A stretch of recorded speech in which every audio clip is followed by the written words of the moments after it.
and we kind of brushed on this in the playoffs. The question was, is it Kyrie and the Celtics, or is it that Brad Stevens' offense is actually overrated? All right. And so I think the problem with the Celtics is that they are not built for Kyrie, and Brad Stevens' coaching issue with Kyrie is not with Kyrie. His coaching with Kyrie is fine. Kyrie's having his best season ever. And it's not like the Celtics are massively suffering when he's playing that way. The problem is they have too many players that play well without Kyrie. Too many players. They have two teams. They have a Kyrie team, and then they have like a Jason Tatum. What's the other guy's name? The other kid, Jaylen Brown's team, right? And Kyrie brings an issue because his defense isn't. They're not as strong defensively as when Terry Rozier is on the floor. And I think Boston plays well as a defensive identity. They don't have the tools. But I do think Gordon Hayward, potentially when he's healthy, plays better with Kyrie. I think the main problem is that Brad Stevens doesn't coach personalities well. So Brad Stevens is only good with certain kinds of personalities. He's only good with certain kinds of players. And the issue isn't that he can't individually coach Kyrie, because he coached with Isaiah Thomas, scoring 30 a night. And they were the Boston Celtics that you see without Kyrie, with a guy in that role. It's that personality-wise, he can't get Jason Tatum and Jaylen Brown together and Terry Rozier to play the same way that they play without Kyrie, that they do with Kyrie. And I think it's more personality than X's and O's. This thing about Kyrie dribbling the air out the ball, that's not how he always plays with the Celtics. Like, that's really not them. Like, it's not like he's going out there and, taking 16 dribbles every single play. He runs the offense a lot.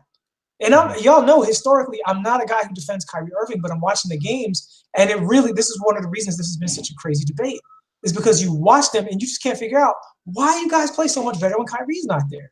It's not always what Kyrie's doing. They just don't play as well. And I think that the coach hasn't gotten them into the mindset psychologically to do what they need to do when they need to do it. They only can do it when Kyrie's not there. And I think that's the issue. I think it really is a personality thing more than X's and O's. Well, I think that I would agree. To me, I think, Brad coaches better before it's like, okay, it's like, say you're training a fighter, right? And you're training a fighter, and while they're an up and coming fighter, and before they become a champion, the trainer has the fighter's ear completely, and they're buying into everything they're doing, whatever the game plan is, they're going out and they're doing it. But as they become more successful, they become a champion or whatever, now they're not listening as much. What I think is happening is that Jason Tatum and Jaylen Brown have gotten a little too good to harmoniously share with a player like Kyrie Irving, because they're at a place in their careers where they feel they are ready to take a next step. They feel they are ready to become more a part or more a more dominant piece of their offense. And Brad Stevens doesn't run a real pro style offense as it pertains to depending upon one person to dominate the basketball, to facilitate everything. As Desar was saying in the chat, IT scored without ball controlling from the beginning of the possession much more than Kyrie. Kyrie needs time to pop, get his, survey the offense, the defense, and choose and pick his spot, where Isaiah Thomas was much more comfortable scoring within the flow of the offense. Let's talk on that for a quick second. What I see when the Boston Celtics play without Kyrie is literally that some of their players just play harder. You know what I'm saying? Like, but I feel what you guys are saying from an offensive perspective, but when Kyrie's on the floor, it's not like they're a bad offensive team. What I'm saying is, like, they don't play as hard when they play with Kyrie. If nothing else changed, but they just played harder, I think they would be a better team with Kyrie Irving on the floor. And I do think that and they've spoken about this. This is not, I shouldn't even say I think. They've all said this outright. The young dudes is feeling themselves, and they don't like having to make adjustments now that they've had a run. I think it's a product of what we're talking about. If when you play ball, man, especially with bigs, right? If a big does not know that he's going to get his touches and he's going to be involved in the offense and the flow, and it's not just bigs, it's guys across an entire team. When they don't know they're going to get requisite touches in the offense, like we go to practice and we all participate in practice, and we sat out here and we worked on this offense, and it's got this branch of play, this branch of play, this branch of play. And if this doesn't work, then the ball goes here, ball goes here, ball goes there. We did all that in practice. Everybody knows the offense. But then we get in the game, it's Kyrie time when we need a bucket. And I'm running my play, and I'm in the position where I'm supposed to be. I'm setting the screen I'm supposed to set. I'm falling into this area of the defense like I'm supposed to. But Kyrie's not giving me the ball because he's offensively brilliant.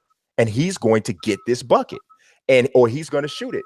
And even if he scores, sometimes the other teammates feel a little like, okay, well, I guess I'm just out here then. And that affects you on both sides of the floor. And here's my I thing. think that's why you're not seeing people play as hard. And I'm not 100% disagreeing with you. There's one thing I'm disagreeing with, and Czar said this a little bit. The perception is that Kyrie's doing that all the time. He's not. He went up 2 assists this year over last year, and they didn't have this problem with Kyrie last year. You know what? I think that's a little deceiving because I've watched Kyrie multiple times this year, and people don't necessarily talk about stat padding with Kyrie as it relates to assist. But Kyrie, I haven't looked this up. I would love to see this. I wish Rashidi was in the chat because I'm sure he probably has it on hand. I would love to see what percentage of his assists come in the first half and in the first quarter. Because oftentimes he's far more generous with the ball early in games. Well, first of all, that's a technique from Kobe. No, actually, it's from Mike. It's a game plan. It's from Mike too. So, so Kobe got it from Mike. You facilitate more in the beginning, you create more weapons, blah blah blah. And I'm not saying Kyrie's perfect, but I don't think it's the Kyrie Irving show when Kyrie plays, and then it's the Boston Celtics show when he sits down. Kyrie Irving plays Boston Celtics basketball enough that I can real quick. No, I'm agreeing. Yeah, I agree. But there's one I can put it on the younger guys and say, y'all aren't trying as hard. And the reason that you gave, I don't think that's a good reason, because Kyrie, like you said, he's efficient, right? So it's not like he's taking a whole bunch of bad shots and all this, that, and the other. There are some plays that Kyrie makes that I'm like, you should have gave that up. I think that happens sometimes.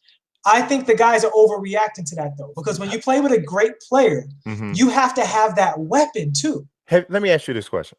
Have you ever played with a guy who was really, really good, but just was not fun to play with? Yeah, for sure. I have played. But see, I don't think that's necessarily the case, because there are other teammates that Kyrie has. But okay, that aren't saying that. I agree with what you're saying, and I don't think that that's the way that it should be, because I think you should just want to win. But I know that this is a fact, that sometimes you play with a person who they get buckets. They get buckets, and they might take 75% of the shots that they take are good shots, but then they got this other 25% you like, dude. But he makes them. He makes them sometimes, or he makes them good enough times. And I do think that Kyrie is playing enough Celtic style basketball for the guys to just be like, okay, because you still got to let him be Kyrie, because that's what you went and got him for. And that's my point. Is like, but I think the problem with that is the system is so much about running the system over running with a spectacular individual player, that sometimes that he's too good for the system. That's what I think. I think with Kyrie only taking 18 shots a game at his skill level, because he is super skilled, right? He's taking 18 shots a game, and he has 7 assists. And a lot of times he passes the ball in the flow of the offense. Like I'm watching the games, I'm seeing this happen. Mm-hmm. And I think, honestly, I think the pick and roll with him and Al Horford is underutilized. It is. Al Horford's mid-range shot is insane still. Mm-hmm. And he can hit the three. Like, it's unguardable. Yeah. I think there's some pouting going on with Jason Definitely. Tatum and Jaylen Brown. And I think it's Jaylen I think it's Jaylen more than anybody. Yeah, well, I would say Jaylen is pouting more. Tatum plays harder when Kyrie's not there. You know? Like when Kyrie's not there, Jason Tatum just plays harder. Like literally just watching it. Like, tell me what you see. Yeah. Because I haven't noticed that. That's something I'd have to like kind of focus on to see, because it hasn't jumped out at me. So I won't say that it isn't, but I'd have to like really like pay attention to that moving forward. It's probably a little late now because you're probably gonna get the best Jason Tatum now you're gonna see because it's playoff time. But you know. So my thing is, I think pouting is a bigger problem than Kyrie. I think the offense that they have, the ebbs and flows, Kyrie isolating, 18 shots a game, I think is a fine number. If you have Kyrie Irving taking less than 18 shots of a game on that roster, I think you're probably not using them enough, to be honest with you. Yeah. You know, do you really want Kyrie Irving taking less than 18 shots on almost 50% shooting? Like this, listen, there's a few, there are, I agree. There's some shots that Kyrie takes that I'm like, you should throw that out. Al Horford was in the corner, you should hit him. I'm not disagreeing with that. I'm saying that doesn't justify your pouting because he makes that shot more often than not. He's a great free throw shooter. And he's a dynamic scorer. So yeah, you gotta take that sometimes. You gotta let him. You gotta let people take some Kobe shots sometimes if they, you know. 100%. 100%. So, you know, I think the pouting is the number one problem. And the thing is, I do think, and this is why I put it on Brad Stevens, but not as an X's and O's guy. Because X's and O's, it looks fine. As a coach, though, I don't think Greg Popovich would have this problem. I don't think Rick Carlisle would have this problem. You know, I think a Greg or a Rick or a Doc Rivers would be on those young guys like, yo, this is what you need to do. You didn't do it here. You just didn't do it. You know, if Kyrie was shooting 43%, I'd be like, all right, you know, blah, blah, blah. If Kyrie, his assists weren't there, I know some of the assists could be padded, but I really don't think, again, 18 shots a game.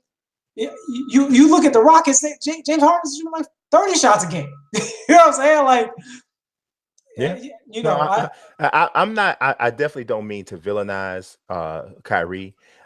It's because sometimes there doesn't have to be a villain for there to be something wrong. Yeah, and I think that's what we're looking at here. There's something wrong here. There's a mismatch here, and I don't know that it's anybody's fault necessarily. It's just a mismatch. Czar trying to get out of pocket. He's talking about the Kyrie defense. No, this isn't the Kyrie defense. I'm giving credit to. I'm openly listen. I'm gonna tell y'all straight up. Breaking news, right? It's a Fox News alert. I don't even want Kyrie Irving to come to the Knicks. Not Fox News. We gotta do another news stat. Yeah. But anybody else got news alerts? I don't know. But anyway, I don't even want Kyrie on the Knicks. I legit don't. Like, it looks like it's going to happen from all of this stuff. I would rather we got the second round pick and drafted Ja Morant and had to get somebody else. I'm not a Kyrie Irving fan. Like, I'm not rooting for the Celtics. Yeah, I like them more than I like other Celtics teams, but I'm not rooting for them.